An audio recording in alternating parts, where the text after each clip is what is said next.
예수를 믿으면서도 우리는 두 종류의 서로 다른 트랙을 오락가락하면서 사는 것에 아주 익숙해져 있습니다.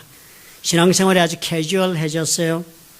그 첫째 하나는 우리가 천국 가기 위한 자로서 예수님의 말씀을 따라 살아야 한다 하는 그 트랙이 있습니다. 말씀을 따라 주님이 요구하시는 수준에 맞춰 살아야지. 그리고 또 다른 하나의 트랙은 그럼에도 불구하고 이 땅에서도 나는 복된 삶을 살아야 하겠다 하는 욕구가 또 우리를 인도해 갑니다. 그런데 사실 이 두 가지는 서로 공존하기가 대단히 어려운 제목들이 아닙니까?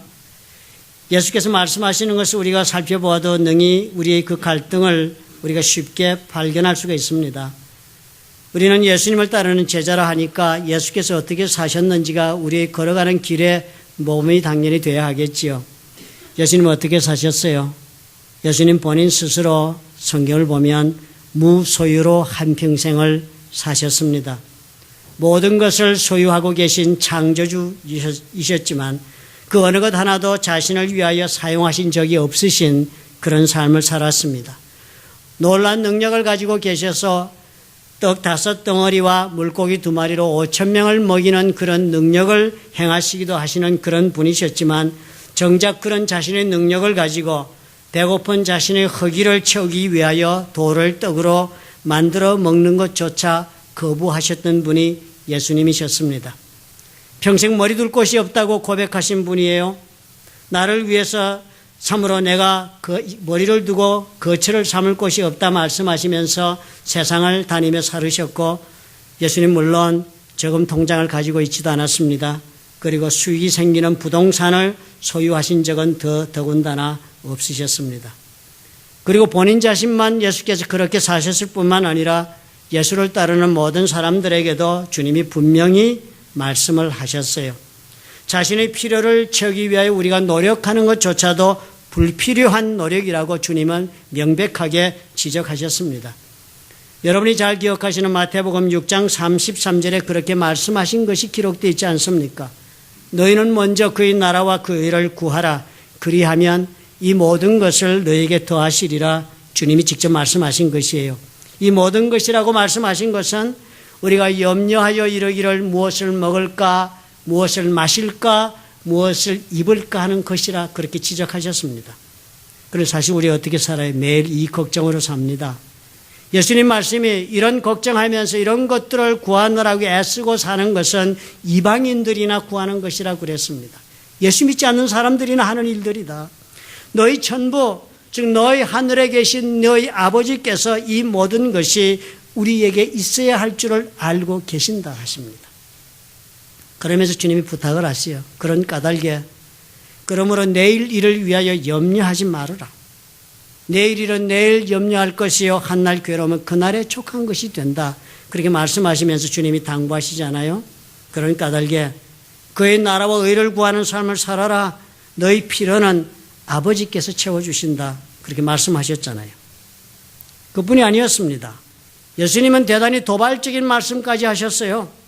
마가복음 10장 29절과 39절에 보면 우리가 별로 생각해 보고 싶지 않은 놀라운 그런 아주 정말 엄청난 그런 말씀으로 우리에게 다가오십니다. 예수께서 말씀을 하신데 이렇게 말씀하세요. 내가 진실로 너에게 이르노니 나와 이 복음을 위하여 집이나 형제나 자매나 아비나 어미나 아비나 자식이나 전토를 벌인 자는 금세 있어 이 세상에 있어서 집과 형제와 자매와 모친과 자식과 전토를 100배나 받되 핍박을 겸하여 받고 내세의 영생을 받지 못할 자가 없다고 그랬습니다. 그랬어요. 내 손으로 얻은 이 모든 것들을 어떻게 해요? 다 주를 위해 버리라 하시는 것 아닙니까? 그러면 주께서 너에게 더 크게 100배나 그 버린 것을 갚아주시는데요. 핍박을 겸하여 받는다 하셨으니까 내가 준 모습 그대로 받는 것이 아니라 주님이 다른 모습으로 우리에게 주신다 하시는 것입니다. 그런데 사실 우리는 어떻게 삽니까? 이렇게 살지 않지 않아요. 전혀 우리가 이렇게 살아야만 한다는 그런 부담조차도 우리는 품지 않고 삽니다. 아마 우리는 우리 마음속에 구약의 아브라함의 축복에 관한 집착이 있어서 그런지도 모릅니다. 아브라함은 거부가 되었잖아요. 부자였지 않습니까? 그리고 그 이름은 창대하게 되었다고 그랬으니까요. 그 사람은 세상의 인정도 받아 누렸고 하나님으로부터 인정을 동시에 받았으니까요. 그리고 그런 하나님은 그렇게 된 아브라함을 가리켜서 복의 근원이 된다 그랬으니까요. 예수께서 비록 아무리 우리에게 예수 그리스도께서 요구하시는 버리는 삶, 무소유의 삶을 말씀하시다 할지라도 우리는 아브라함 덕분에 양심에 전혀 부담이나 가책을 느끼지 않으면서 많이 소유하고 많이 유명해지고 많이 높아지고 그래서 많이 남에게도 베풀며 살면 최선이 아닌가 그렇게 우리는 스스로 믿고 삽니다. 자본주의 사회가 이 미국에서는 최고도로 발달하지 않았습니까? 그래서 우리는 이 사회에서 아메리칸 드림을 추구하며 사는 것이 당연한 나의 권리, 행복을 추구할 수 있는 나의 권리라고 우리는 생각합니다. 이 미국에 와서 살다 보니까 어떻게 해요? 그 길이 우리 눈앞에 훤히 보이니까요. 아브라함의 축복에 올라가는 그 계단이 우리 눈앞에 보이니까요. 그래서 우리는 열심히 일을 하며 삽니다. 열심히 이 사회를 배우며 교육을 받기도 하고 또 받게 하기도 하면서 우리는 그렇게 많은 것을 이루어 놓으면 내 인생은 이제 되는 것을 우리는 생각하고 삽니다. 내가 내 이루어 놓은 것으로 내 손으로 업적을 이루면 이것으로 내 인생은 어떻게 해요? 만족스러워질 수 있다. 그것이 행복이 아닌가? 우리는 그렇게 말하면서 최선을 다하며 살아갑니다. 아마도 오늘 우리가 읽은 이 니고데모 이야기를 우리가 가만히 살펴보면 그 속에서 오늘 우리는 지금 살아가고 있는 우리의 모습을 발견할 수 있습니다. 이야기가 그렇게 시작하지 않았습니까? 어느 날 밤에 그 유대 땅 팔레스타인의 어느 밤에 니고데모라고 하는 사람이 예수님을 찾아옵니다. 성경을 적기를 이 사람은 바리새인 중에 한 사람이었고 유대인의 관원이다 그렇게 적습니다. 바리새인 중에 한 사람이라 했으니까 인간적인 관점에서 유대인의 관점에서 보면 니고데모는 대단히 굿맨, 좋은 사람이라고 말할 수 있습니다. 예수께서 바리새인들을 향하여 하신 그 거칠은 말씀 때문에 우리는 바리새인 하면 곧 위선자 이렇게 연결을 해서 이해를 합니다. 예수께서 바리새인들을 질책하신 것은 하나님을 믿는 것을 종교 의식을 잘 준수하면 다 되는 것으로만 그들이 이해하고 살았기 때문이었습니다. 안식일 준수하고 11조 내고 기도하고 그리고 율법의 조건을 따지고 그렇게만 살면 되는 것으로 알고 신앙생활을 했기 때문에 야단 맞은 것입니다. 예수님 시절의 유대교는 크게 보아서 지금도 유대교는 윤리적인 종교라고 우리는 그렇게 볼 수가 있습니다. 그렇기 때문에 바리새인 그러면 어떻게 하면 윤리적으로 인생을 살아야 제대로 사는 것인가를 믿고 추구하는 사람들이었습니다. 그런 면에서 본다면 바리새인들은 어떻게 해요? 그 당시 그 나라에서 가장 선하게 그리고 가장 착하게 사는 최고의 그런 도덕적 수준이 있는 사람들이라 말할 수 있습니다. 숫자도 많지가 않았어요. 그 당시 기록을 보면 전국에서 불과 6천 명이었습니다. 소수 엘리트 그룹에 속한 사람들이 바리새인들이었습니다. 율법을 심각하게 준수한 사람들이에요. 우리들이 하나님 말씀 보는 것과는 전혀 다른 자세로 살았습니다. 요즘의 기준으로 보면 그런 까닭에 바리새인은 종교적 보수주의자들이라 그렇게 말할 수가 있겠습니다. 구약 성경을 하나님의 전적인 계시라고 믿었습니다. 모세의 오경은 윤리의 법전이라 믿었고 문자적으로 그대로 다 준수해야 된다고 믿고 살았습니다. 그러니까 그 문자적으로 그대로 적용하고 사는 그 사람들이 팔레스타인 모든 사람들 앞에서 영광을 받았습니다. 바리새인들은 영광의 대상이었습니다. 니고데모 이런 열렬한 율법주의자고 여호와 신앙의 문자적 준수자였다 할 수 있습니다. 도덕주의자였어요. 여호와 신앙에 있었으라면 바리새인 그러니까 니고데모 같은 사람이라면 가장 대표적인 가장 선망의 대상이 되는 그런 사람이라 해도 과언이 아닐 것입니다. 그러나 그럼에도 불구하고 오늘 이 사람이 누굴 찾아왔습니까? 그것도 어두운 밤에 예수님을 찾은 모습을 보니까 니고데모는 자신의 삶을 통하여 자신의 인생에 대한 해답을 갖고 있는 사람이 되지 못했습니다. 그는 그 많은 것을 소유하고 그 많은 인정을 받고 있었지만 그럼에도 불구하고 그의 인생은 he was lost and he was lonely. 또 두 번째로 보면 니고데모는 대단한 학식이 있는 사람이었습니다. 바리새인들은 great students of the law라고 불렀습니다. 율법을 평생토록 공부하는 학자들이었습니다. 그뿐만 아니라 니고데모의 이름이 무엇이었습니까? 니고데모스. 그릭 네임이에요. 헬라 이름입니다. 지금처럼 우리 LA에서는 우리가 여러 이름을 가지고 우리 섞여 사니까요. 이름이 뭐 서로 자신의 아이덴티티를 특별하게 뭐 특징을 나타낸다고 우리 생각하지 않습니다. 내 이름이 제임스라고 부르든지 혹은 뭐 또 야곱이라고 부르든지 아니면 피에르라고 부르든지 영이라고 부르든지 왕이라고 부르든지 우리는 별 차이를 두지 않습니다. 그리고 유대 땅은 달랐습니다. 그 당시는. 유대에 사는 유대인들의 대부분은 히브리 이름이나 아니면 아람 이름을 가지고 살았습니다. 상류층의 사람들은 자신의 이런 히브리 이름이나 아람 이름 외에도 헬라 이름으로 자신을 나타내기를 더욱 좋아했습니다. 니고데모는 그 이름 자체가 어떻게 해요? 니코데모스라는 그런 헬라 이름이었으니까 분명히 자기 이름을 헬라 이름으로 소개하고 있는 것으로 보아서 자기의 아이덴티티를 헬라 이름을 통해서 나타내고 사는 사람이었으니까 이 사람은 분명한 헬레니스트였을 것입니다. 그 당시 헬레니스트라면은 구약 성경을 헬라어로 번역한 septuagin트 70인 번역 성경, 그리스어로 된 성경을 물론 읽었을 것입니다. 그리고 이 사람들은 히브리 문화보다는 그리스 문화, 헬라 문화를 더 우월한 문화로 선호하고 사는 사람들이었습니다. 사고방식도 헬라 철학에 많이 물들어 있었음이 분명합니다. 높은 도덕과 윤리의식을 지니고 최고의 교육을 받은 선진화된 사람이 시대를 주도해 간다고 자부하는 그 사람이 그날 밤에 예수님을 찾아온 것입니다. 그런 니고데모, 그 모습을 오늘 보니까 어떻습니까? 삶의 방향을 알고 있지 못했습니다. 또 이 사람 사회적으로 보면 어때요? 정치적으로도 이룰 만큼 이룬 것이 많은 사람입니다. 유대인의 관원이라고 했으니까 그 당시 유대인의 자치기구인 산헤드린의 관원이었을 것이 분명합니다. 로마 정부는 유대인의 내정을 유대인 자치국인 산헤드린에 위임해서 이 산헤드린은 입법, 행정, 사법에 관한 모든 업무를 독점했습니다. 전권을 휘두르면서 하는 그런 놀라운 그런 최고 그런 기관이었습니다. 니고데모가 이 자리까지 올랐습니다. 사람이 태어나서 이만큼 사회적으로 올라가면 성취는 그 이상 할 것이 없는 자리까지 갔습니다. 또 니고데모는 그뿐이 아닙니다. 요세푸스가 쓴 유대의 고대사에 보면은 두 번이나 이 니고데모의 이름이 언급이 됩니다.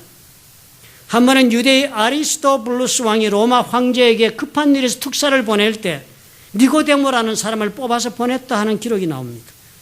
그리고 또 한 번은 예수님이 돌아가시고 난 다음에 AD 66년, 70년에 유대에 큰 반란이 일어납니다.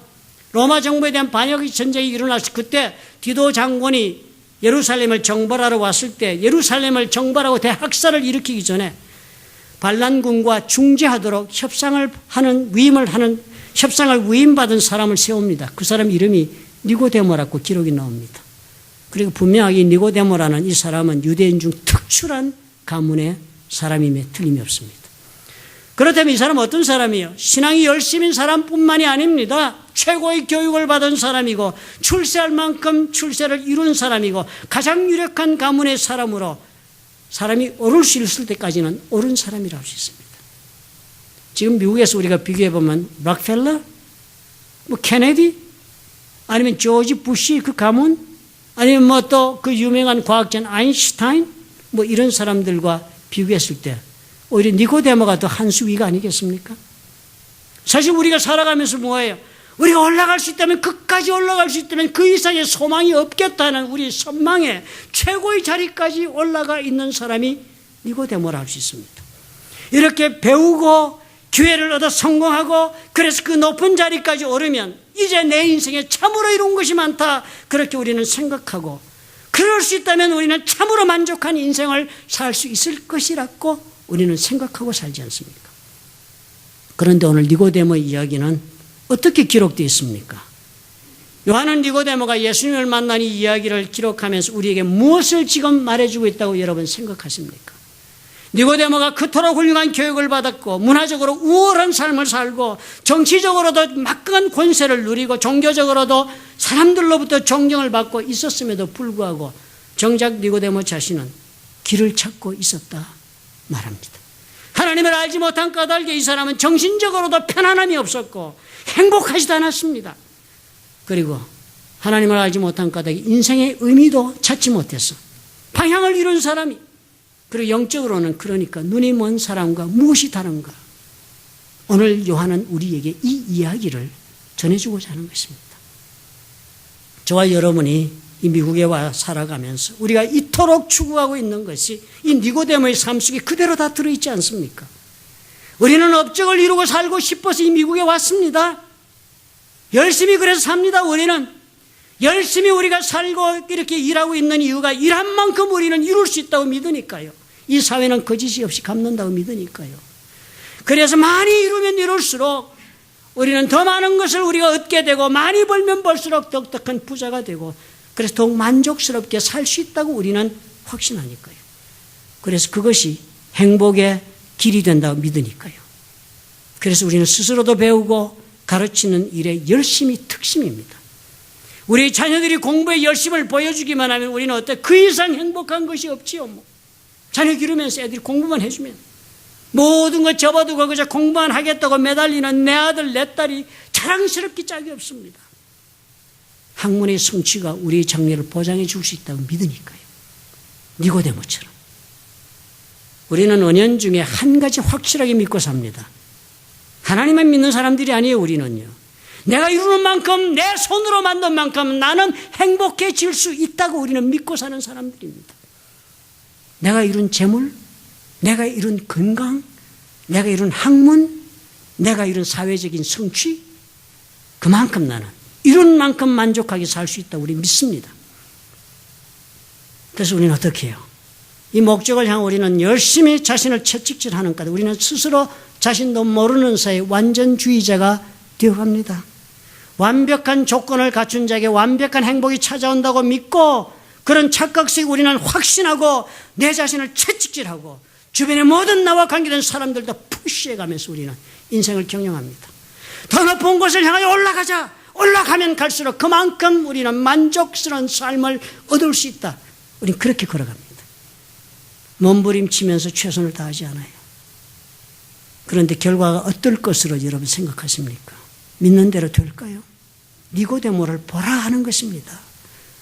영원한 방향을 잃고 모든 것을 가지고 있으나 스스로는 고독한 삶을 살게 되는 것을 사람들은 모르고 있다는 것입니다. 나는 예수를 믿는데도 불구하고 오늘 가만히 돌아보면 나에게 있을 것은 그래도 있는데도 불구하고 나는 왜 이렇게 오늘 힘든 날들을 살고 있는가? 그런 분이 있다면 스스로 한번 물어보시면 어떻겠습니까? 주님께서 우리를 부르시는 길은 좁은 길이라고 그랬습니다. 좁은 길로 들어가라. 그렇지만 그 좁은 길이 고난과 불안과 길을 잃고 방황하는 고독한 길이라고 말씀하지 않으셨습니다. 오히려 주님은 분명하게 말씀하셨어요. 주님은 그 길을 들어간 모든 자들을 주님은 초청하셨어요. 수고하고 무거운 짐진 자들아 다 내게로 오라. 내가 너희를 쉬게 하리라 그랬습니다. 그랬지만 우리는 어떻게 삽니까? 우리는 더 행복하게 살고 싶어서 우리는 스스로 더 자청하여 무거운 짐을 지고 우리는 다 스스로 자신을 채찍질하여 열심히라는 말 아래 우리는 걸어가고 수고하면서 살기를 자청하고 있는 사람들이 아닌가요? 우리 무엇 빼앗겼습니까? 주님이 약속하시는 삶, 주님이 우리에게 주고자 하시는 삶의 안식, 쉼이 없는 천국의 삶을 우리는 빼앗기고 만 것입니다. 쉼이 없어서 수고하고 무거운 짐을 지며 우리는 허덕이면서 그 많은 교육이, 내가 알고 있는 그 많은 지식이, 그 많은 재물이, 그리고 내가 이룬 그 많은 성공이 오히려 나를 더욱더 허덕이게 하지 않습니까? 오히려 오늘도 나를 불안하게 잠자리에 들게 만들지 않아요? 더욱더 내 영혼은 목말라 하고 허덕이게 만드는 것을 우리는 결국은 인정하지 않을 수가 없게 됩니다. 우리는 예수를 믿어서 많은 것을 이루고 싶어 합니다. 예수를 믿어 성취하는 것이 많을수록 우리는 제대로 된 신앙의 길을 걸었다. 축복받은 인생이 바로 그것이다. 우리는 그렇게 계산합니다. 예수를 믿어 사회적으로 더 올라갈수록 더욱더 얻는 것이 많을수록 우리는 아브라함의 축복의 계단을 지금 올라가고 있다. 그렇게 생각합니다. 그래서 우리는 그런 사람들을 부러워합니다. 선망의 대상이요. 나보다 더 올라간 사람, 나보다 더 빠르게 가는 사람이 우리 선망의 대상이요. 칭송의 대상이 됩니다. 그런데 요한은 무엇라고 우리에게 말해줍니까? 니고데모를 우리에게 보여주면서 과연 그러한가? 쉼이 없다. 주님이 주시는 천국의 삶이 없다. 지적하고 계신 것 아닙니까? 우리는 먼저 이 우리의 의식, 이 행복의 조건이라는 이 생각의 틀에서 우리가 벗어나야 합니다. 성취와 만족을 동일시하지 말아야 합니다. 예수를 믿어서 성공한다는 세상적 축복과 만족에 대한 기대를 내려놓으셔야 합니다. 주님은 그거 약속하신 적 없습니다. 교육을 잘 받고 능력 갖추고 그래서 열심히 하고 성실하고 잘해서 완벽한 게임을 내가 운영할 수 있다면 나는 성공할 수 있고 그래서 나는 그 성공의 열매로 만족할 수 있다 하는 완전주의자의 생각을 여러분 탈피하셔야 합니다. 성경 무엇이라고 말씀해요? 의인은 없나니 하나도 없다. 하나도 없다라고 말씀하신 걸 여러분 기억하시지요? 그렇다면 하나님 앞에서 완벽하게 살 수 있는 사람 하나도 없습니다. 온전하게 스스로 행할 수 있는 사람이 이 세상에는 한 사람도 없다. 한 사람도 있을 수 없다는 것을 여러분 직시하셔야죠. 우리 가운데 누가 완전하게 살 수 있는 사람이 있어 남을 허물할 수가 있고 자신을 완전하게 만들겠다고 철칙질하며 걸어갈 수 있는 자가 누가 있겠습니까? 외람되게도 완벽하게 인생을 살아보겠다고 몸부림치고 있다면, 그래서 완벽하게 이루지 못하고 있는 내 삶 때문에 괴로워하신다면 그 사람 인생에 과연 하나님이 허락하시는 쉼이 있는 그런 인생, 천국의 삶을 수용할 수 있겠습니까? 아무리 가진 것 많아도요, 아무리 잘난 것 많고 배운 것 많고 아무리 세상에서 특출한 것이 있어 사람들이 인정하는 것이 많다 할지라도 그 사람의 속사람은 수고하고 무거운 짐지고 허덕이는 고난밖에 없을 것입니다. 니고데모, 6월절에 예수님께서 예루살렘에 계시면서 많은 사람들이 행하시는 표적을 직접 목도했습니다. 그리고 생각했습니다. 그리고 용기를 내어서 주님을 찾아가기로 작정한 것입니다. 그가 밤에 예수께 와서 가로되 랍비여, 선생님이, 우리가 당신은 하나님께로서 오신 선생인 줄 아나이다. 하나님이 함께 하시지 아니하시면 당신의 행하시는 표적을 아무라도 할 수가 없음이니이다. 이 니고데모 지금 무슨 말하고 있습니까? 애써 자신의 마음을 감추면서 애둘러서 주님에게 엉뚱한 이야기로 다가옵니다. 마음을 열지조차도 않고 하나님께서 함께 하시는 것이 분명하다고 말을 하며 자신이 무엇을 구하고 있는지조차도 분명하게 말하지 못하는 니고데모, 주님께서 그 마음을 보시고 대답을 하시기를, 요한복음 3장 3절 이렇게 대답 주셨어요. 예수께서 대답하여 가라사대 진실로 진실로 내게 이른다. 사람이 거듭나지 아니하면 하나님 나라를 볼 수 없느니라. 유대인에게 있어서 하나님 나라는 지극한 안식이 있는 나라였습니다. 이 고생스러운 이 인생길 벗어나서 편하게 사는 나라가 하나님 나라라고 믿었습니다. 하나님과 함께하는 자에게 있는 지극한 만족이 있는 나라가 하나님 나라를 뜻하는 것이기 때문에 모든 사람들의 소망이었습니다. 니고데모에게 주님께서 그 마음속에 지금 찾고 있는 그 필요로 하는 대답을 직접 주신 것입니다. 하나님 나라를 볼 수 있는 길이 있다. 사람이 거듭나면 그 하나님 나라를 볼 수 있다. 여기에서 이 성경의 원문을 우리가 잠깐 들춰봐야 합니다. 거듭난다라고 이 번역한 성경 원문은요, 게네테 아노텐 이렇게 적혀 있습니다. 게네테 그러면 born, 태어난다 이런 단어입니다. 그래 태어난다 단어 다음에 수식어로 붙은 아노텐이라는 단어는 두 가지 뜻이 들어있습니다. 그 첫 번째 뜻은 from above, 위로부터. 그 다음 두 번째 뜻은 again, 다시 이런 뜻이 들어있습니다. 두 가지 뜻이 들어있습니다. 예수께서는 그러니까 니고데모에게 사람이 거듭나 한다는 말을 그렇게 하신 거예요. You must be born from above. 너는 위로부터 다시 태어나야 한다라고 주님 말씀하셨지만 니고데모는 이거 이해하지 못하지요. 그러니까 니고데모는 이해하기를 가장 논리적이고 인텔렉츄얼하게 지적으로 이해를 합니다. You must be born again. 너는 다시 태어나야 한다로 들었습니다. 그러니까 엉뚱해진 것입니다. 그래서 예수께서 다시 설명을 하십니다. 대답하시되 진실로 진실로 내게 이르노니 사람이 물과 성령으로 나지 아니하면 하나님 나라에 들어갈 수 없다. 세례 요한이 예수님을 소개할 때 어떻게 했습니까? 내 뒤에 오시는 이는 물과 성령으로 세례를 주러 오시는 예수님이라고 소개하지 않았습니까? 주님이 이 말씀하신 거예요. 내가 지금 너에게 물과 성령으로 세례를 주는 이것을 통하여서 너는 어떻게 천국을 볼 수 있게 된다. 그런데 그 성령이 어디서 옵니까? 위로부터 오시요. 여러분 사도행전 기억하시지요? 사람을 전혀 다른 사람으로 만드는 역사가 그날 어떻게 일어났습니까? 위로부터 불의 혀같이 바람같이 기도하던 성도들 위해 임하신 성령의 역사가 그 사람들, 다락방에서 기도하던 120명의 사람들을 전혀 다른 사람들이 되도록 만들고 말았던 것을 여러분 기억하시지요? 주님께서 바로 이 설명을 하고 있는 것입니다. 하늘로부터 임하는 성령으로 세례를 받은 사람은 전혀 다른 사람으로 다시 태어난 사람처럼 살 수 있게 되고 만다는 것입니다. 오늘 말씀하시는 거 보아서 니고데모는 이 자리에서 이 말씀을 제대로 전혀 이해하지 못했던 것으로 보여집니다. 주님이 그렇게 하셨으니까요. 네가 땅의 일을 말하여도 너희가 믿지 아니하거든. 하물며 하늘 일을 말하면 어떻게 믿겠느냐 질문하셨으니까요. 그러나 니고데모 그렇게 끝난 인생은 아니었던 것이 분명합니다. 요한복음을 여러분이 읽어나가시면 7장 50절에 니고데모의 다른 모습이 보입니다. 예수께서 장막절 끝날에 사람들 앞에 서서 크게 외쳐서 말씀하십니다. 누구든지 목마르거든 내게서 와서 마시라. 나를 믿는 자는 성경의 이름과 같이 그 배에서 생수의 강이 흘러나리라. 사람들이 말씀을 듣고서는 모두 다 예수를 참으로 선지자다, 이분이 그리스도가 다윗의 씨로 베들레헴에서 나오라 하지 아니하였느냐, 바로 이분이 그분이라라고 쟁론이 크게 일어났습니다. 그리고 이 사람들이 대제사장들과 바리새인들에게 찾아갔더니 왜 그런 예수를 우리에게 잡아오지 않았느냐고 오히려 힐문을 하는 자리가 되자 그 자리에서 니고데모의 이야기가 나옵니다.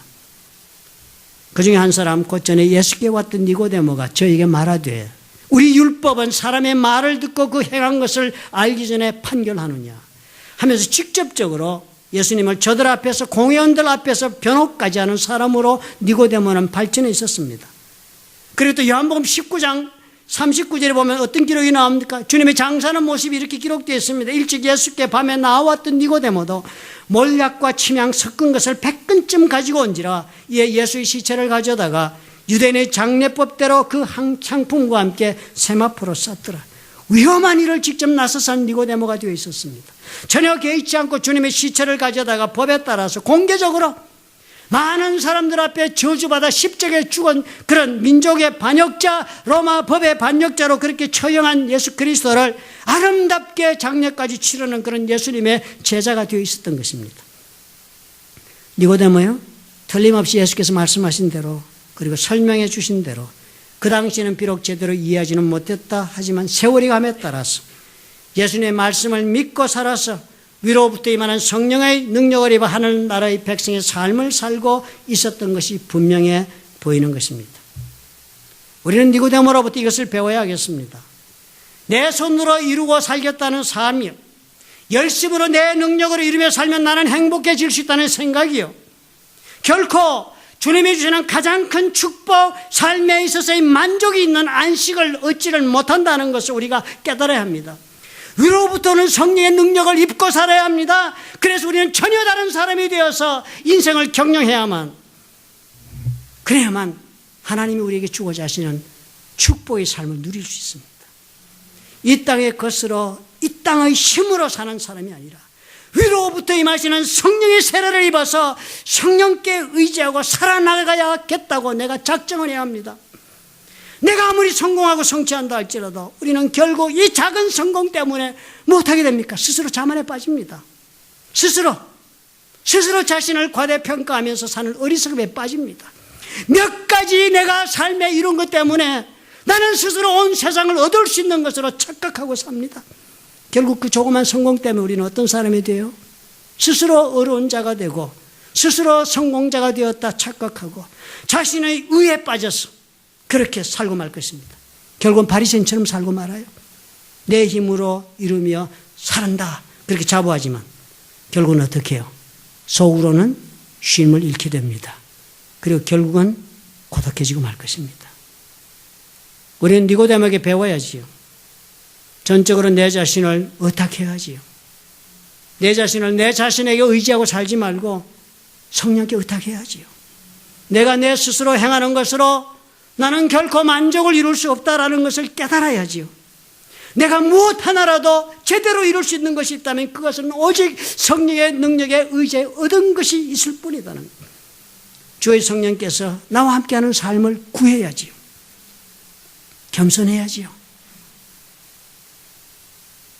주의 성령이 인도하시는 걸음에 내 삶을 의지하고 맡기면 주님께서 내가 가야 할 길을 아시고 인도하시지 않겠는가? 이 믿음을 가지고 용감해야지요.